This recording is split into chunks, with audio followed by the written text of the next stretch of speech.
Assalamualaikum warahmatullahi wabarakatuh. Bismillahirrahmanirrahim. Dalam video ini saya akan berbagi atau sharing mengenai aksi nyata yang saya lakukan untuk modul 2.1 yaitu pembelajaran berdiferensiasi untuk memenuhi kebutuhan siswa. Dalam aksi nyata ini saya mencoba untuk mempraktekkan pembelajaran berdiferensiasi di sekolah tempat saya bekerja. Mungkin nanti dalam pemaparan ini aksi nyata yang saya lakukan masih jauh dari kesempurnaan, tapi setidaknya ada keinginan dalam diri saya untuk mencoba dan mungkin ada sedikit faedah dengan saya berbagi aksi nyata ini kepada Anda semua yang melihat video ini. Untuk aksi nyata ini dimulai dengan melakukan asesmen diagnostik untuk mengetahui kebutuhan belajar siswa. Saya akan perlihatkan bagaimana cara saya melakukan asesmen diagnostik kepada siswa.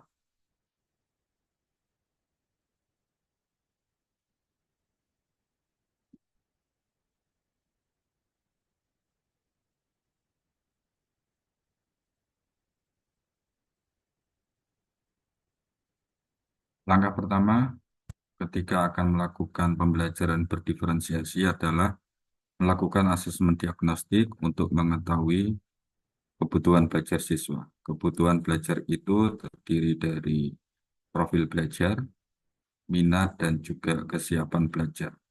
Untuk melakukan ini, saya menggunakan Google Form sebagai media untuk mengetahui kondisi atau kesiapan awal siswa dalam menyongsong pembelajaran. Dalam Google Form ini ada beberapa pertanyaan yang kesemuanya itu mengukur tentang gaya belajar. Di sini ada beberapa pertanyaan untuk mengetahui gaya belajar siswa secara umum. Kemudian minat belajarnya. Minat di sini saya khususkan pada minat-minat dalam kegiatan dalam pembelajaran IPA. Apakah menyukai di dalam atau di luar kelas, kerja sendiri atau kelompok, dan lain sebagainya. Dan bagian ketiga adalah tentang kesiapan belajar. Saya mengadopsi dari The Equalizer yang ada di modul 2.1 pembelajaran berdiferensiasi. Saya membagikan link ini kepada siswa dan mereka melakukan penilaian diri mereka sendiri dan kita memberikan kepercayaan eh, dan kita meyakini bahwa jawaban yang diberikan siswa adalah jawaban yang jujur. Saya membagikan kepada semua kelas yang saya ampu. Ada 73 respon, artinya lebih dari sebagian besar siswa telah ikut dalam asesmen diagnostik ini. Di sini dalam Google Form itu ada summary, tapi summary-nya ini masih bersifat umum. Jadi untuk semua siswa, satu sekolah. Kemudian langkah selanjutnya adalah setelah melakukan asesmen ini adalah menganalisis hasil asesmen ini per kelas. Kemudian saya menggunakan aplikasi spreadsheet. Di sini ada Google Spreadsheet. Di sini saya bagi ke kelas-kelas yang saya ampu. Di sini ada 5 kelas yang saya ampu, 7A, 7B, 8A, 8B, dan kelas 9. Kemudian di sini kelas yang saya gunakan untuk mempraktekkan pembelajaran berdiferensiasi adalah kelas 7B. Hasilnya seperti ini, saya menggunakan chart untuk lebih mudah memahami hasilnya. Yang didapatkan di kelas 7B ini sebagai sampelnya adalah hampir sebagian besar siswa gaya belajarnya adalah visual, kemudian dilanjut dengan auditori, dan terakhir kinestetis dengan jumlah visual 10, auditori 3, dan kinestetis 1. Dan ini adalah hasil lain mengenai lokasi pembelajaran yang menjadi minat siswa di dalam dan di luar kelas. Cara belajarnya mereka suka berkelompok, interaksi siswa dalam kerja kelompok, mereka menilai diri mereka aktif, kemudian produknya mereka suka produk hasil belajar yang ditentukan temanya, namun dalam pembuatannya diberikan kebebasan berkreasi. Kemudian dari segi kesiapan belajar, mereka menilai diri mereka sendiri. Seperti di sini mereka lebih memahami materi yang sifatnya sederhana, Kemudian cara memahami materi mereka lebih banyak yang terstruktur. Ini sesuai dengan kondisi psikologi siswa remaja SMP. Kemudian dalam belajar mereka masih bisa tergantung dengan orang lain, baik guru teman atau yang lain, dan juga mandiri. Dan kecepatan mereka dalam memahami materi, mereka menilai diri mereka dalam kecepatan yang sedang. Kemudian hasil analisis ini saya gunakan untuk menyusun rencana pelaksanaan pembelajaran atau modul ajar.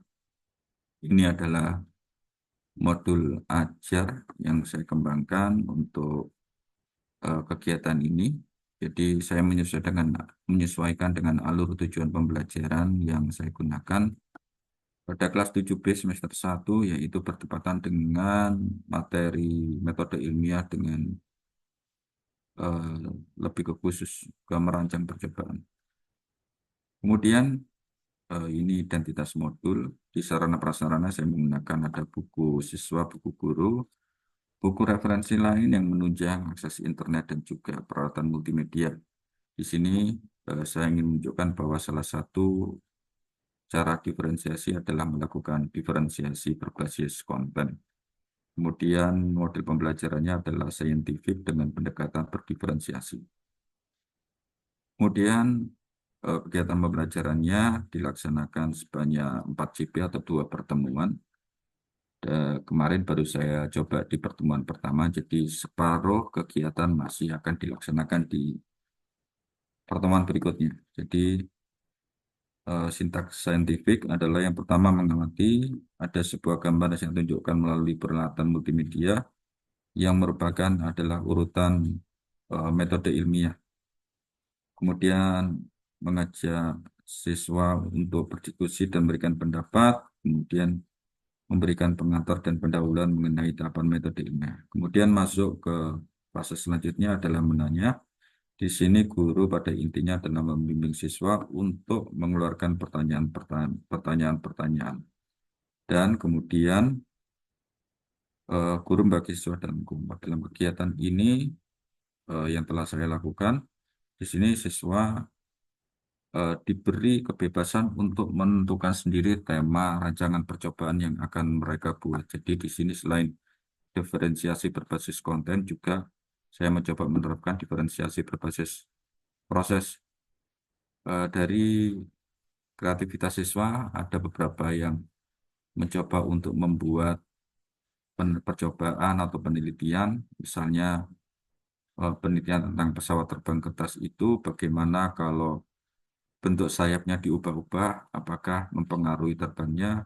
Ada juga kelompok yang lain meneliti tentang apakah jenis kertas itu mempengaruhi ketika dibuat pesawat terbang kertas. Ada yang meneliti atau melakukan percobaan mengenai hubungan antara air garam dengan telur jika dimasukkan. Kemudian satu kelompok lagi melakukan rancangan percobaan yang lain. Ya, dalam pertemuan tersebut, di bagian mengumpulkan informasi di sini peserta didik berkelompok untuk membuat rancangan percobaan. Ini adalah diferensiasi berbasis proses, kemudian dalam kelompok ditekankan untuk saling menghormati, disiplin, dan tanggung jawab. Ini adalah upaya untuk penumbuhan budaya positif. Kemudian peserta didik mengakses berbagai sumber belajar, baik itu internet, buku. Ini adalah bentuk diferensiasi berbasis konten. Kemudian dalam fase analisis, menganalisis peserta didik, menganalisis semua informasi yang didapatkan dari macam sumber yang mereka peroleh. Kemudian merancang rancangan percobaan. Nanti dalam tahapan mengkomunikasikan pada pertemuan selanjutnya, peserta didik akan mempresentasikan hasil karya mereka. Secara umum, langkah pembelajaran pada praktek pembelajaran berdiferensiasi ini adalah seperti itu. Kemudian eh, untuk LKPD-nya yaitu merancang percobaan sederhana seperti yang sudah saya kemukakan tadi. Kemudian ini adalah KKTP-nya, aspek yang dinilai adalah tujuan percobaan yang dirumuskan, hipotesis yang dirumuskan, variabel dan prosedur. Jadi di sini konten pembelajaran dan prosesnya merupakan bentuk dari implementasi pembelajaran diferensiasi, tapi untuk produknya masih sama. Jadi diferensiasinya lebih berfokus kepada konten dan proses. Nah, kemudian saya akan menunjukkan bagaimana suasana kegiatan pembelajaran selama saya melakukan praktek pembelajaran berdiferensiasi. Saya mengambil beberapa foto yang menunjukkan aktivitas siswa ketika melaksanakan pembelajaran berdiferensiasi. Eh, Mohon maaf. Bentar.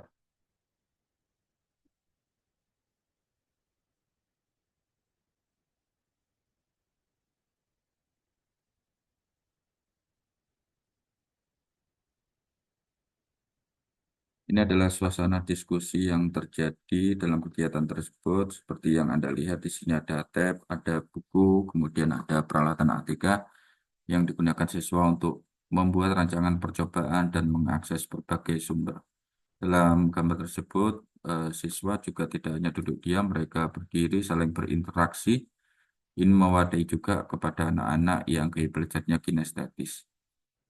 Kemudian sama di sini bisa Anda lihat kegiatan diskusi kelompoknya begitu cair, anak tidak terpaku diam, mereka saling bekerja sama mencurahkan pendapatnya dan di sini seperti yang Anda lihat ini ada pesawat terbang yang mereka sudah mulai buat rancangannya. Nah, kemudian di sini dari kelompok yang lain mereka juga membuat rancangan percobaan, mendiskusikan, saling berbagi peran. Nah, kemudian ini juga yang lainnya, di sini Anda lihat ada siswa yang mengakses informasi dari internet eh, dengan tab itu. Ini secara umum kegiatan pembelajaran berbasis diferensiasi. Nanti pada akhir video saya akan sertakan rekaman kegiatan pembelajaran yang saya lakukan. Nanti bisa Anda lihat kalau Anda berkenan dalam video tersebut. Mohon maaf mungkin tidak full sampai 2 kali 40 menit karena dalam perjalanannya terjadi kendala teknis sehingga tidak semua rekaman bisa terekam dengan baik. Tapi setidaknya nanti dalam video tersebut akan menunjukkan bagaimana suasana pembelajaran diferensiasi yang saya coba untuk praktekkan. Setelah melakukan kegiatan ini, kemudian saya membagikan sebuah link untuk refleksi dan meminta refleksi dan juga tanggapan siswa mengenai kegiatan pembelajaran yang dilakukan. Saya akan membagikan atau menunjukkan bagaimana hasil refleksi siswa.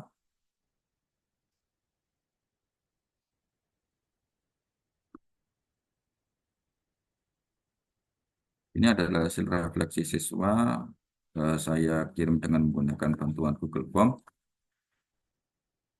Belum semua siswa mengisi. Eh, di sini ada 12 respon yang sudah diberikan oleh siswa. Pertanyaan pertama adalah tentang identitas tentu saja. Kemudian saya memberikan pilihan perasaan yang dia rasakan bagaimana ketika pembelajaran itu berlangsung. Ada sangat senang, senang, biasa saja, tidak senang, dan sangat tidak senang. 58,3% mereka menjawab senang, kemudian 25% menjawab sangat senang, dan 16,7% menjawab biasa saja. Kemudian saya meminta deskripsikan apa yang kamu rasakan. Ini adalah yang dituliskan anak-anak eh, tentang kegiatan pembelajaran berdiferensiasi. Secara umum mereka senang, kemudian ada yang senang karena dapat berdiskusi dengan teman, kemudian bisa mempelajari hal-hal sains atau laboratorium, kemudian kadang paham, kadang tidak, ya seperti itulah. Karena prakteknya sangat seru sekali, senang bisa berdiskusi. Eh, Ini adalah respon atau umpan balik yang diberikan siswa secara langsung. Kemudian refleksi saya secara pribadi dari kegiatan pembelajaran berdiferensiasi ini adalah dari apa yang saya rasakan ketika melaksanakan kegiatan pembelajaran berdiferensiasi ini. Pembelajaran ini memang cukup efektif. Eh, Sebagai langkah pertama tentu memang belum sempurna, tapi saya merasa sudah memberikan dampak. Yang saya lihat dari aktivitas siswa, raut wajah mereka sudah menunjukkan rasa yang senang, rasa yang nyaman untuk belajar selama kegiatan pembelajaran karena mereka bebas untuk mengakses berbagai konten pembelajaran, melakukan aktivitas, mewujudkan idenya.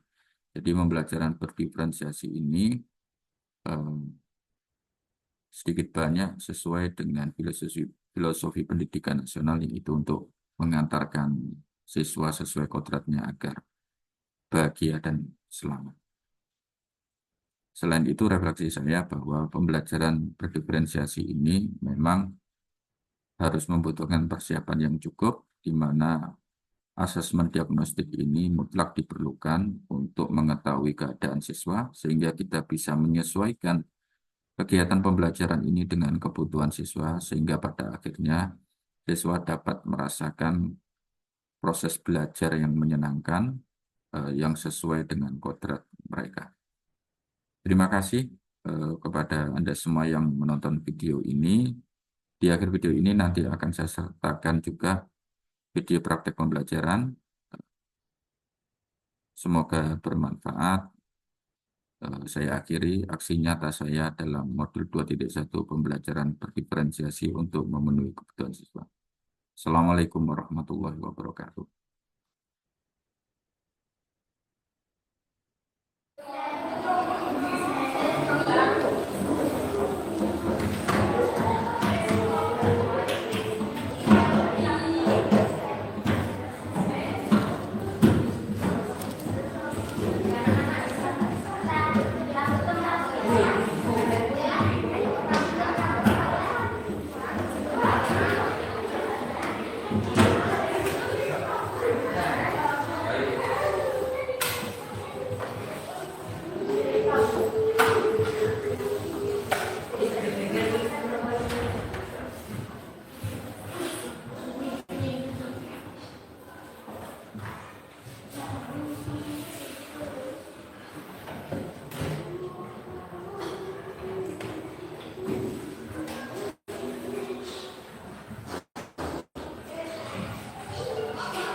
Assalamualaikum warahmatullahi wabarakatuh.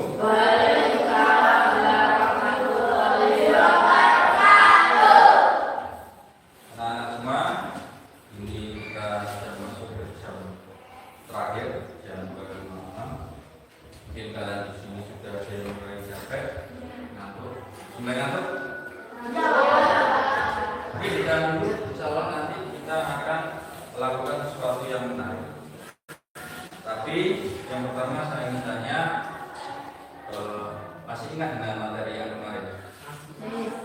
Kita sampai apa materi kemarin?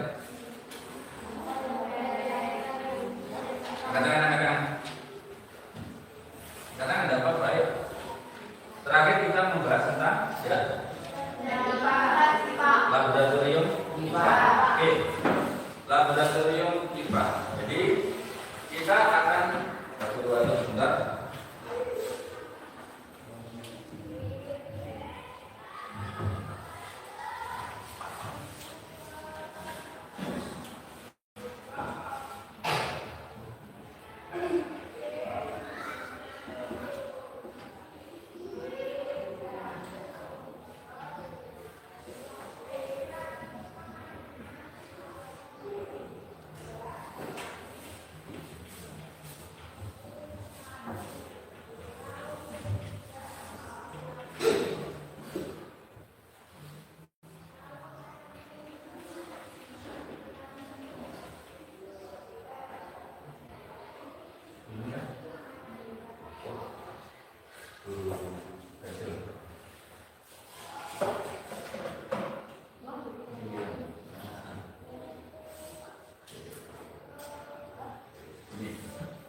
Oke. Jadi semoga nanti kita selama jam terakhir ini kita bisa melakukan pelaksanaan kita bisa melanjutkan. Oh ya, sudah semakin tentang pesawat terbang kertas? Sudah. Oke. Kalau begitu, nanti itu akan kita masukkan di sini juga. Jadi hari ini tujuan pembelajarannya atau tujuan kita belajar adalah yang pertama adalah kalian akan belajar memahami apa itu metode ilmiah, apa itu langkah-langkah dalam metode ilmiah, dan kemudian pada akhirnya nanti akan membuat rancangan percobaan mengenai atau yang berkaitan dengan metode ilmiah. Jadi untuk siang kali ini kita akan belajar membuat merancang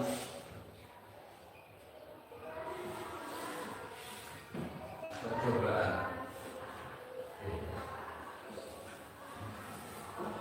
Sudah punya gambaran tentu? Oke. Oke. Pak Guru akan tunjukkan sesuatu kepada kalian. Nah.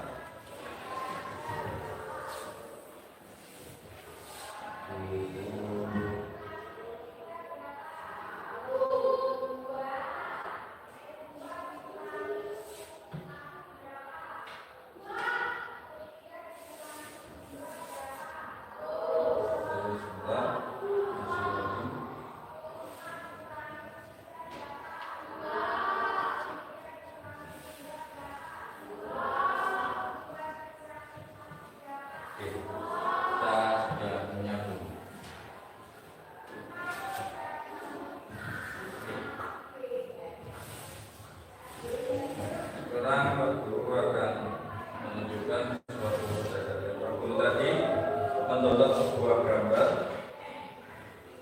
saya minta kalian untuk melihat ini. Jelas. Oke, ada yang tahu siapa dia? Itu ada seseorang yang terlihat sudah cukup berumur, kemudian di sampingnya ada apa itu? Lampu hijau atau kita mengenalnya dengan lampu dok. Siapa dia? Thomas Alva Edison. Oke. Thomas Alva Edison. Betul? Orang di gambar ini adalah Thomas Alva Edison. Dia adalah orang yang dari mana?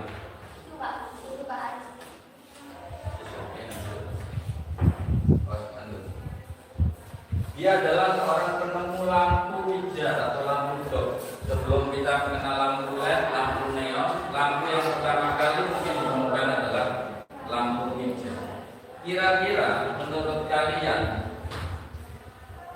bagaimana sampai dia bisa menemukan atau bisa menciptakan sebuah lampu hijau? Ya, yang keras, enggak benar betul. Dengan penelitian. Terus apa lagi? Berusaha keras. Apa lagi? Merancang sebuah percobaan. Apa lagi? Silakan berpendapat. Angkat tangan yang bisa. Coba dulu. Saya langsung lihat. Apa lagi?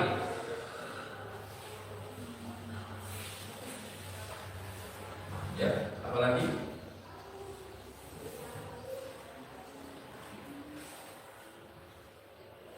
Oke. Ingatkan kemarin bagian apa? Ketika kita belajar tentang IPA, si Pak Thomas Alva Edison ini punya mimpi. Zaman dulu sebelum adanya listrik penerangan tentu pakai api, pakai lilin, mungkin lampu minyak dan lain sebagainya. Terus kemudian dia berpikir, bisa nggak ada sumber cahaya lain yang bisa digunakan yang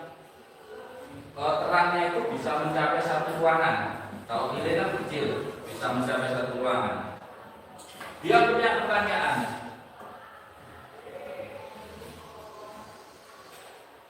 Ada nggak sesuatu yang bisa digunakan sebagai sumber cahaya ketika malam hari yang cahayanya bisa lebih lebar, lebih luas, lebih terang? Dia kemudian melakukan sesuatu itu, pada akhirnya dia menemukan jawabannya, dia berhasil membuat lampu. Yang di tengah ini adalah yang kalian sebutkan tadi, merancang percobaan, melakukan penelitian, kemudian dan lain sebagainya. Sekarang dengan mengamati ini, apakah selama proses ini sampai ketemu lampu, kira-kira menurut kalian bayangannya prosesnya bagaimana?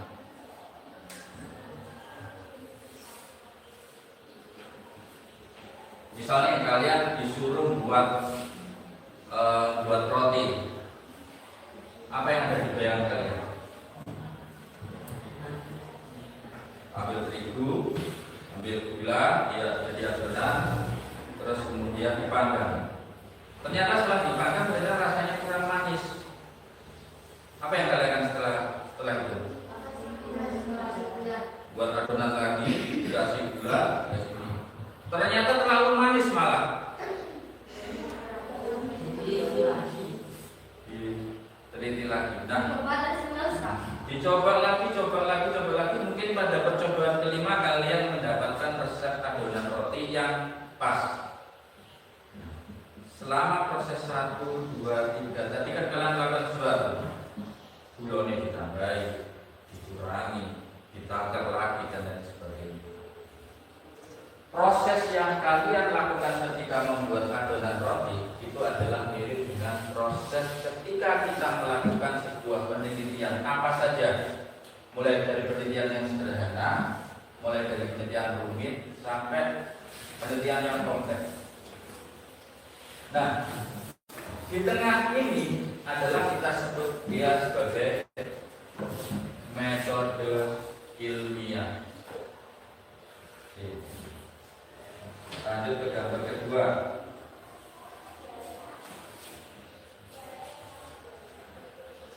Ada seperti ini. Mungkin pakai bahasa Inggris tapi bisa dilakukan. Scientific method, scientific artinya science, IPA, ilmiah, metode ya metode. Metode ilmiah. Lihat gambar paling kiri. Ada orang. Nah ini Pak, putarkan. Nah, apa yang dilakukan dia? Dia begini terus sambil ada kata why. Why itu apa artinya? Kenapa? Yang bawah juga sama why. Yang atas membawa tabung reaksi berisi suatu cairan, yang bawah membawa daun, ada yang warna kuning, ada yang hijau, ada yang agak biru. Dia why. Dia berkata kenapa? Berarti dia masuk di mana? Dia masuk di sini.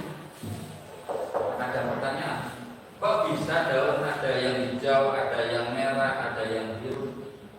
Kok bisa ada cairan yang bening, yang merah, yang biru? Kemudian untuk menjawab rasa pertanyaannya itu, dia akan melakukan serangkaian ini apa? Langkah-langkah yang disebut dengan langkah-langkah metode ilmiah. Nomor 1, observation. Observation itu kalau di Indonesia kan namanya apa?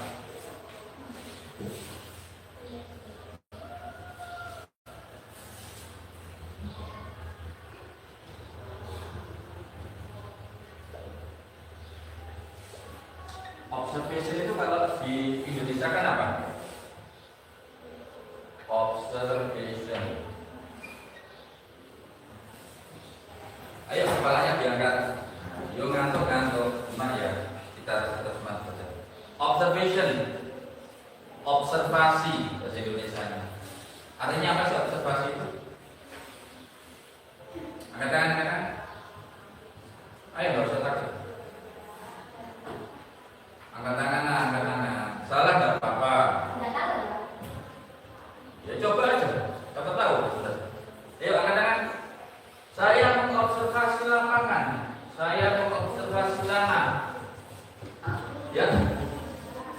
meneliti. Oke, siapa yang punya jawaban lain? Hampir mendekati ya. Melihat. Apalagi satu orang lagi? Mencoba. Memperjelas. Observasi itu dapat kita artikan sebagai mengamati. Melakukan pengamatan dulu, melihat dulu.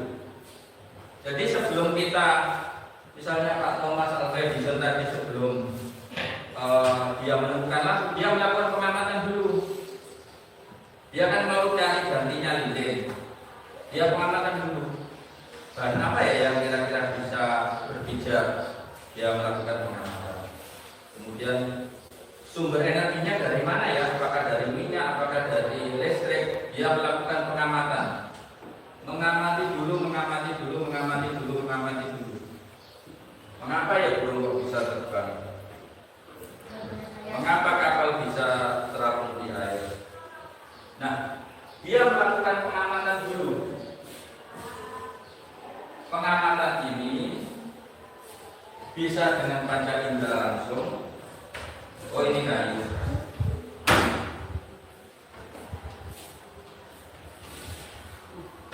Ada apa-apa? Dialisis. Misalnya, saya melakukan pengamatan. Oh, ini kayu. Apa yang bisa saya amati dari nada? Ini kayu. Dia keras. Warnanya putih. Mudah terbakar. Tidak bisa dialiri listrik.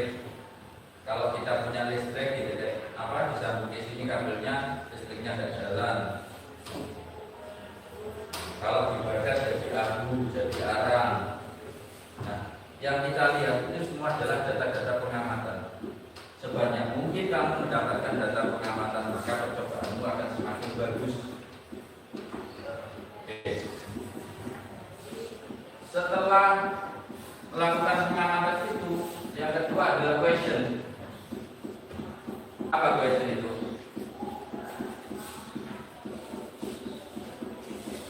Saya tahu apa question itu? Pertanyaan. Dengan kamu banyak mengamati, nanti kamu itu akan timbul banyak pertanyaan. Pertanyaan seputar kayu. Kenapa ya kok kayu itu mudah terbakar? Kenapa ya kayu itu kok keras? Kenapa ya seratnya kayu jati sama kayu naga kok beda? Kenapa ya kok kayu itu tidak bisa dialiri arus listrik? Kenapa ya burung itu kalau hinggap di kabel listrik kok nggak kesetrum? Kenapa air kalau dimasukkan ke reservoir menjadi es batu? Itu semua adalah pertanyaan-pertanyaan yang kita dapatkan dari pengamatan. Sekarang coba, kalau kamu lihat sekelilingmu sini, bisa nggak kamu menemukan sebuah pertanyaan? Coba siapa yang mau menjadi tahu kira-kira pertanyaan apa?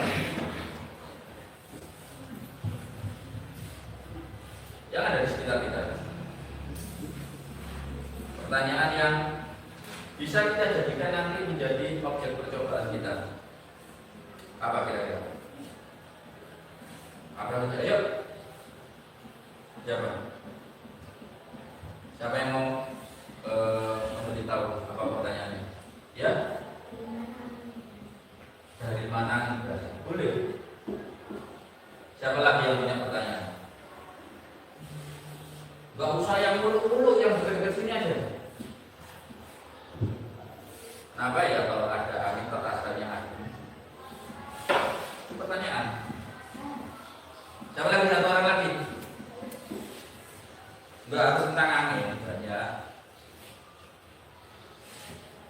Kenapa ya kalau tentang air lantai menjadi licin? Itu pertanyaan. Oke, yang kedua setelah pertanyaan itu ada, ketika kita membuat hipotesis, sempat kita singgung kemarin, ini adalah dugaan.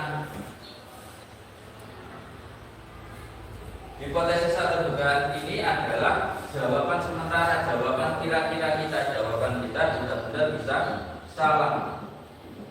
Nah, Kemudian untuk membuktikan dugaan kita ini benar atau salah, kita melakukan penelitian atau percobaan. Kemudian 5, analisis. Kemudian terakhir adalah membuat kesimpulan. Dugaan kita tadi benar atau salah, itu kesimpulan. Nah, kita akan fokus yang ke ini. Kita akan merancang sebuah percobaan. Oke, setelah ini Pak Guru akan bagi kalian menjadi 4 kelompok. Sumber belajar kalian bebas. Ada buku yang kalian pegang 1. Pak Guru juga punya 1-2 buku lagi sama.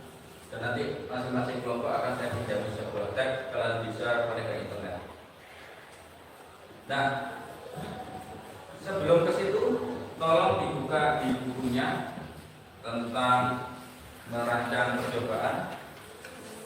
Kalau di buku kalian ada di halaman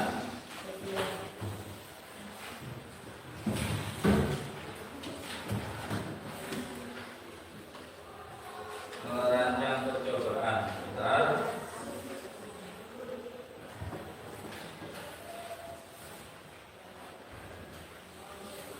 Halaman 20 kalau kita ringkas. Oke. Halaman 20. Percobaan. Kita mau percobaan.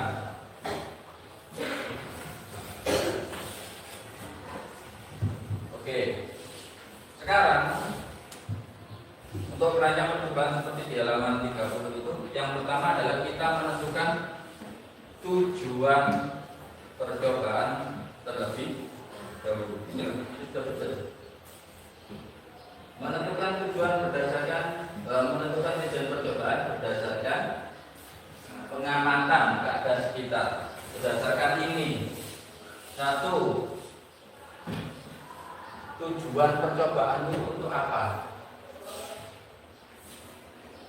Misalnya, tujuan percobaan saya adalah tadi saya ngamati, kok kalau kena air itu kok lantai tambah licin, kalau nggak kena air itu juga nggak licin. Kemudian saya ingin membuat percobaan. Tujuannya adalah saya ingin tahu apakah ada cairan lain selain air yang apabila dia berada di lantai akan menyebabkan lantai licin. Itu tujuan saya. Apakah ada benda lain, cairan lain selain air yang lebih licin daripada air misalnya? Itu kan baru hipotesis kan? Ada banyak Pak, minyak, sabun, oli dan lain sebagainya. Kita jawab sabun. Nah, itu kan masih hipotesis kita. Nah, hipotesis kita ini bisa benar bisa salah, kita lakukan percobaan.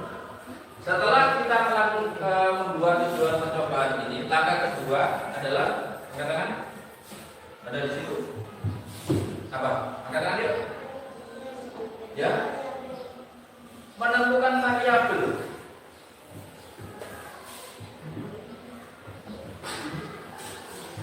Variabel ini ada 3.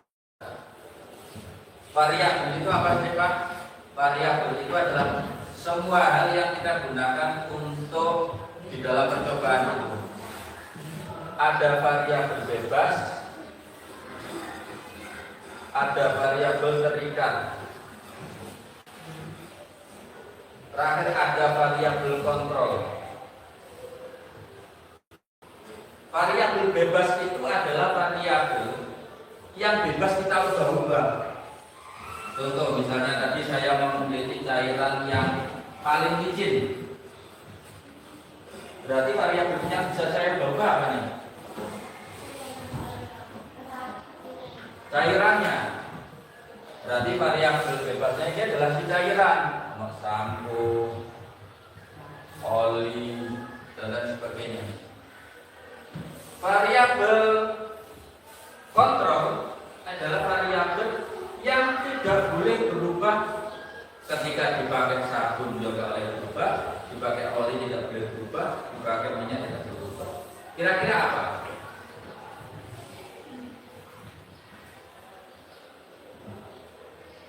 Kalau dalam kasus itu tadi, variabel kontrolnya adalah lantai.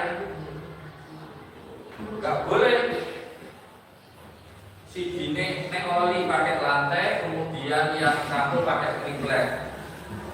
Kan gak adil akhirnya. Harus sama nek lantai semua.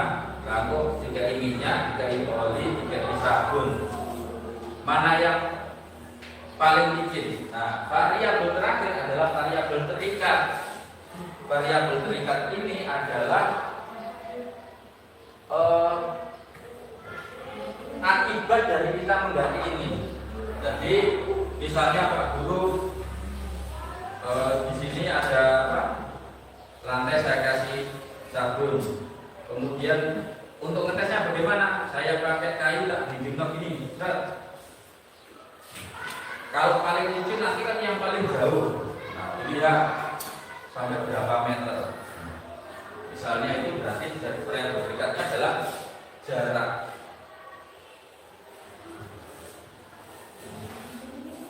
Jadi ketika kalian buat ini, nanti kira-kira terbuatnya membuat tabel misalnya cairan, terus kemudian ini syaratnya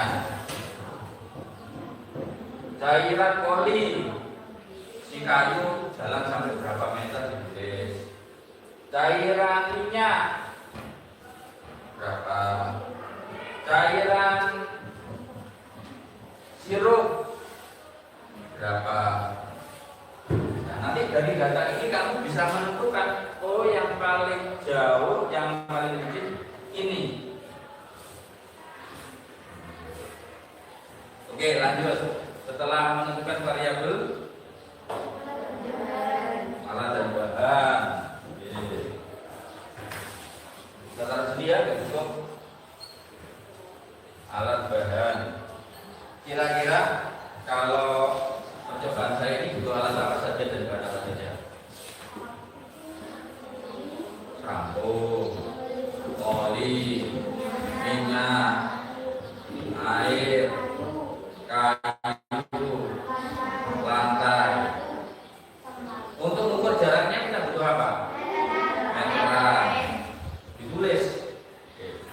Setelah alat dan bahan apa ya keempat? Prosedur. Prosedur itu ya langkah-langkah. Langkah-langkah apa? Tuangkan. Langkah pertama, tuangkan minyak di atas lantai. Langkah kedua, jalankan kayu di atas lantai. Langkah ketiga, ukur jarak yang dibutuhkan kayu. Langkah keempat, catat di dalam tabel. Diulangi lagi untuk oli. Seperti itu. Jadi seperti urutan prosedurnya. Bisa paham? Terakhir atau selanjutnya? Sudah. Bukan prosedur. Oke. Ini adalah rancangan percobaan. Setelah ini kalian akan Guru bagi menjadi 4 kelompok. Setiap kelompok nanti akan Pak Guru minta untuk menentukan ide percobaan apa yang mau dia lakukan. Boleh ya? Kemarin itu. Kemudian nanti saya akan menuliskan dalam selembar kertas, nanti akan dipresentasikan judul percobaannya apa. Kalau Pak Guru ini misalnya judulnya ya, ini akan dikasih judul apa ini? Apa?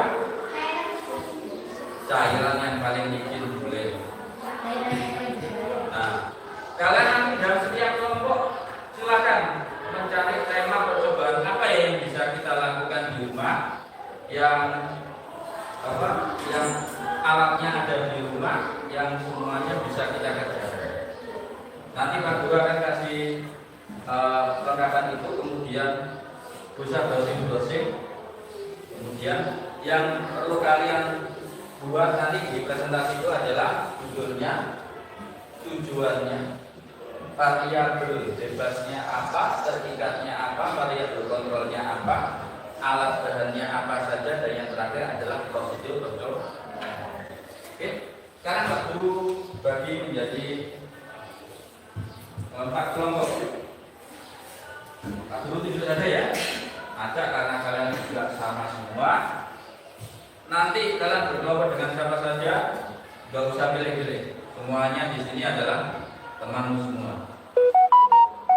Jadi janganlah kalau ini rahasia umum, jangan. Sama siapa saja mau. Oke. Nanti kelompok 1 ada di sebelah sini. Kelompok 2, kelompok 3, kelompok 4. 1, 2, 3, 4. Nanti mejanya diatur, tinggal ngatur kursi. Oke, kelompok 1, saya ulang satu aja ya. 1, 2, 3, 4, 1, 2, 3. Eling?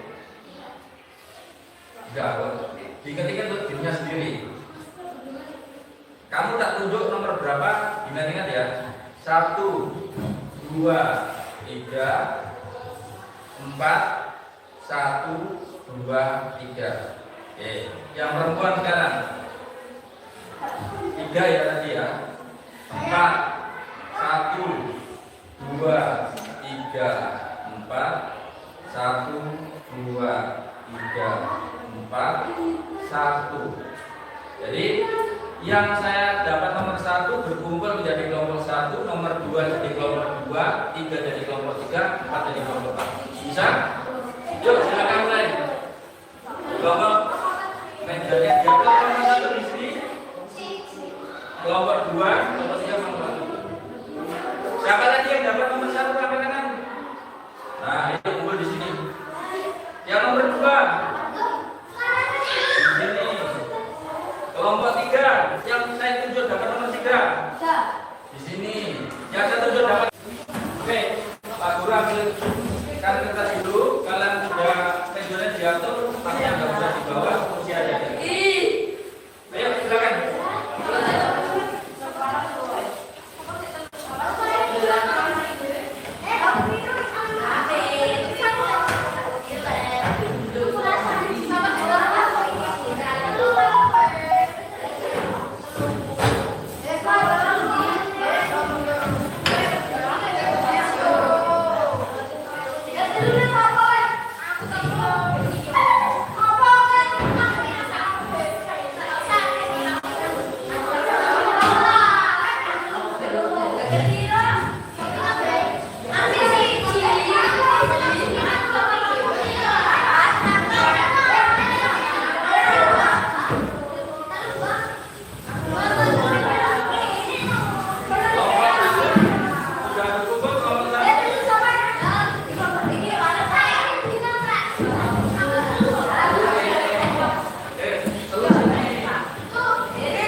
Yang tadi dapat nomor 3 siapa saja katakan? 1, siapa lagi? Kamu. Ada lagi? Ya sudah nomor ini. Ya nanti duduk dulu nanti tak satu lagi. Ya. Duduk dulu. Sini yang 3, kursinya diambil. Oke. Kelompok 1 5 orang. Kelompok 2 berapa orang? Nah, ayo duduk dulu. Yang satu dulu. Kelompok 4 5. Kelompok 3. Ya, duduk dulu Pak. Ada gini aja. Ayo kursinya bawa. Kamu kelompok berapa? 4 sini duduk dulu.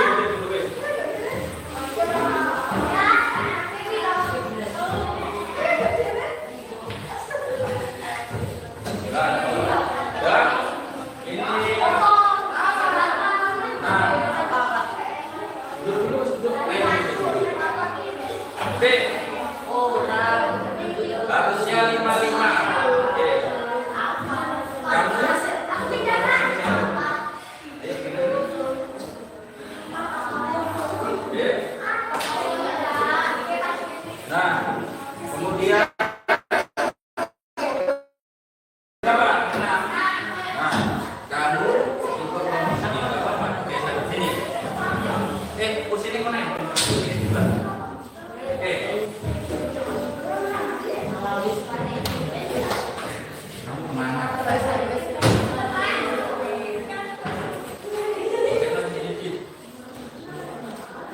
Saya kasih tem. Silakan connect yang happy sebagai outdoor. Silakan cari informasi.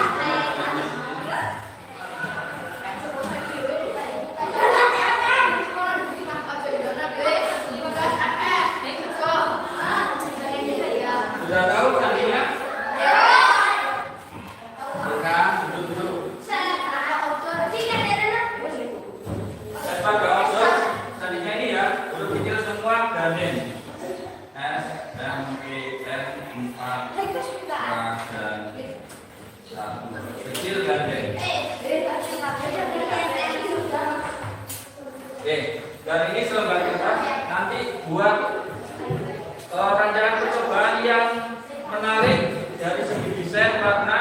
Nanti setiap kelompok saya menjadi spidol buat rancangan percobaan yang menarik. Yang kalian tentukan cuma ini kan? Judulnya apa? Halo. Jadi ini isinya. Yang pertama adalah judul percobaan. Mau percobaan apa? Tujuannya apa? Variabelnya apa saja? Alat bahannya apa saja? Dan yang terakhir adalah prosedurnya seperti apa? Prosedurnya tulis 1 apa, 2 apa. Oke? Ini ada spidol, ada kertas.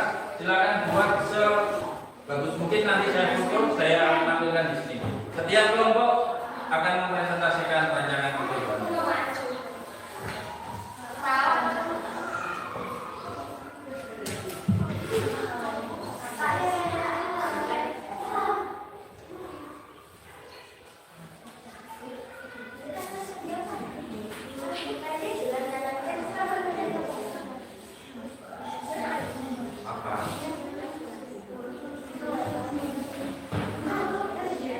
SMP 4 derajat 1. Oke. Ya pokoknya buat sebagus mungkin. Silakan pakai tulisan yang berwarna-warni, boleh. Rancangan percobaan mau kalian kasih karikatur gambar juga boleh. Sesuai dengan kreativitas kalian. Kita sepakati berapa lama kita menyusun ini? Banyak jam? Kalian nggak pulang 20 menit.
bukan takdir.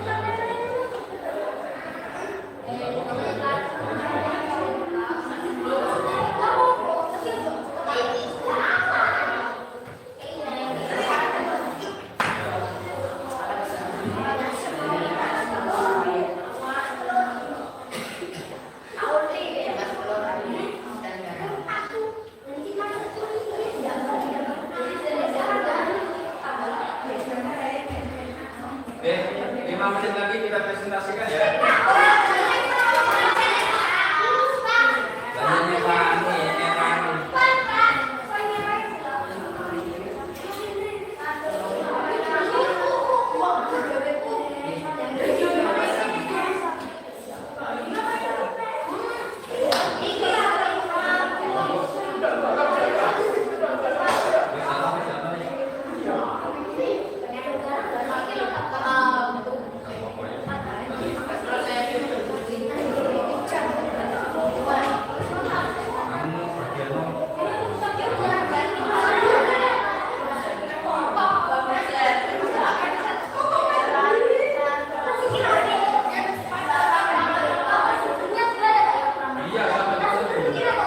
langkah-langkah.